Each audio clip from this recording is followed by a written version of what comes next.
everybody, I'm Tom Vasel, and welcome to Lookback, where we go back a year, 5 years, and 10 years ago, and I tell you about the reviews I did this week and what I think of them now. Except today, we won't be going back 10 years because I was busy moving to America 10 years ago. All right, so let's start with last year. First, we have Airship City, which is a really cool looking game. And the idea of building up this airship city and moving airships around and getting resources is some really cool concepts.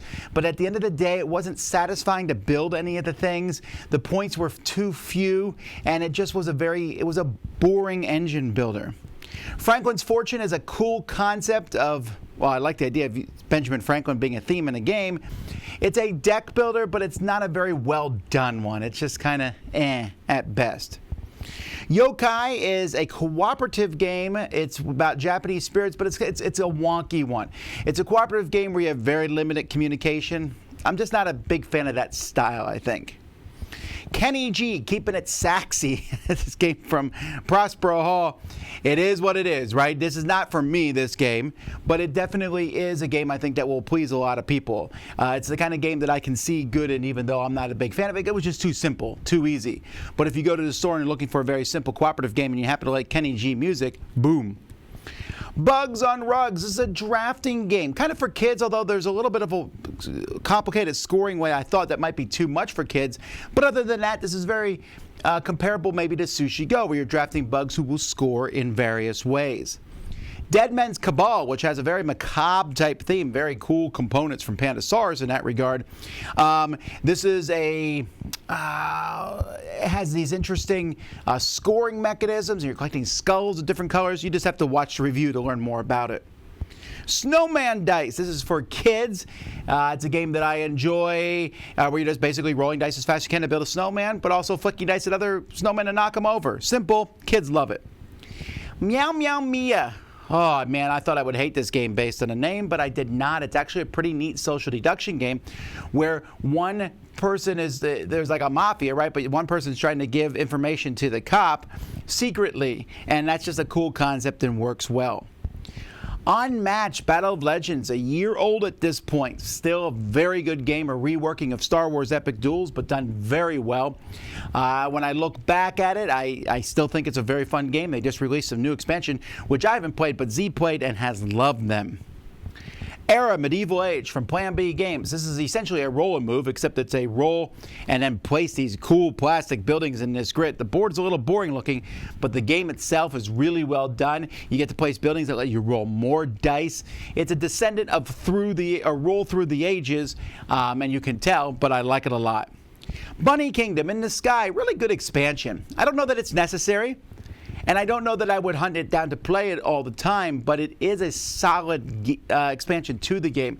It adds another board where you're building and connecting your kingdoms up to the sky, and it adds more options. You probably won't see everything per game this way. Draftosaurus, solid drafting game where you're pulling dinosaurs from a bag and then deciding which ones to keep. And depending on which ones you keep, you'll score in different ways. And then Lockup. A role-player tale. This is a game in which you're placing workers in this jail trying to get the biggest gang to get out. Really like this game. The idea of it is a fun theme, but it's a solid worker placement game. It's one of my favorite games from last year, and I like it more and more as evidenced by the rating. All right, let's look at 5 years ago. First of all, I took a look at Alchemy. I really hated this game. No strategy. Lack of tactics, bad art, just a bad thing all around. I didn't really care for Realm of Heroes either, an abstract war style game from Mr. B Games. It just didn't do anything for me. It just looked boring. If there's a game like that, it needs to have a bit more pizzazz. Metal Adventures, this is a game you probably have never heard of. It's from Matago. It looks really neat, but it's a clunky type game, has a really cool theme, but the game isn't really there behind it. Parfume, this is from Queen Games, about making perfumes, which is a theme I find interesting, but this is a game that just doesn't offer enough choices. And incidentally, there's multiple perfume games to get, so this would not be the one I would recommend. Drack on 4th edition of this game. This is 5 years ago. game which you're running around getting loot from a dungeon, trying to avoid the dragon. It is a product of its times. I'm not so sure it's as good today as it was when it first came out, but if you like this kind of silly take that style game, you'll enjoy it. Tac Talk. This is a abstract strategy game with numbers. It has really nice pieces and it's decent.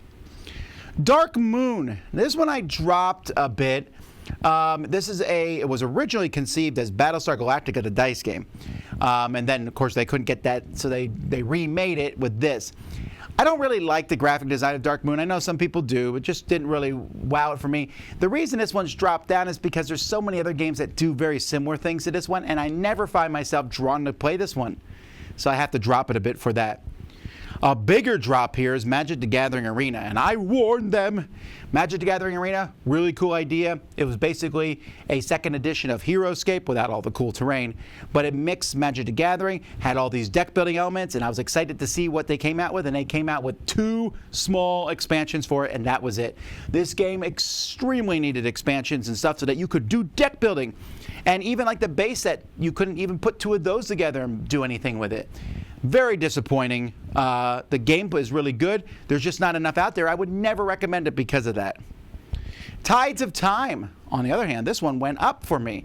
I played this 2-player game from Ignacy Trzewiczek. My first playing, I didn't really care for it. 18 cards. But the more I play it, the more I like it. Although if you check out my app review of the Tides of Time last week, you'll notice I like playing the app better than the card game.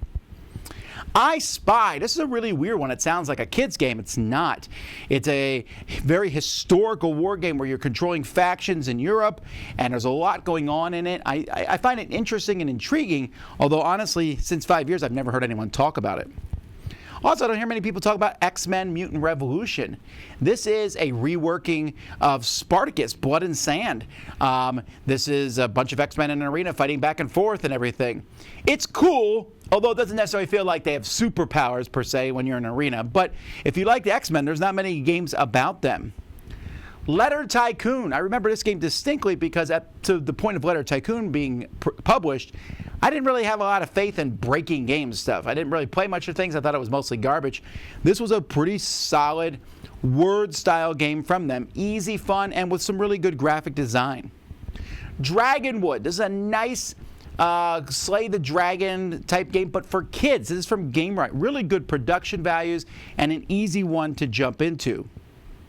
Ultimate Warriors. Now this is an interesting game because this one could have been a big competitor to King of Tokyo. A bunch of monsters all in the ring fighting each other. And it never really panned out. I like the concept of it a lot, and it works well. I dropped it a little bit because it's slightly clunky compared to other games of this genre, but it is a lot of fun, and if you ever come across it, you can probably get it for a pretty good bargain, and you should play it. La Granja. This is a game that I was not interested at all based on the cover, but it's a pretty solid game. It is interesting. They made a La Granja dice game that I wonder might do better than the board game, but they're both really solid. A good Euro game with some neat mechanisms. Codenames. 5 years now. Codenames. What a solid party game. Now, it's interesting because it feels like it's 2 different kinds of party games. There's the 2 versus 2. Very thoughtful, very strategic back and forth. And then there's the team versus team, bigger teams, which is still thoughtful back and forth, but could also lead to some more hilarity moments. Just a great game that has had many sequels and spin-offs. Carcassonne, the City. What a great game. My favorite version of Carcassonne. This came out more than 5 years ago, but 5 years ago it came out in a box version. It originally came in a wooden box. A Carcassonne with walls, putting people on the walls.